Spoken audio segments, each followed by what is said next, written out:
வாய் விட்டு அழவும் வசதி இல்லை, வெந்த புண்ணில் அல்லவோ வேலும் பாய்ந்தது. விதியால் வந்ததா இல்லை, சதியால் வந்ததே தொல்லை. விதியால் வந்ததா இல்லை, சதியால் வந்ததே தொல்லை. வானத்தை பார்த்தேன், பூமியை பார்த்தேன், மனுஷனை இன்னும் பார்க்கலையே.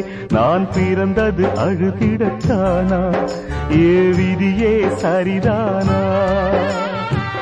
தங்க என்னும் தங்கம் இங்கே தீயில் வேகும் இப்போது. கண்கள் சிந்தும் கண்ணீராலே எந்த தீயும் அணையாது. வானத்தை பார்த்தேன், பூமியை பார்த்தேன், மனுஷனை இன்னும் பார்க்கலை நான்.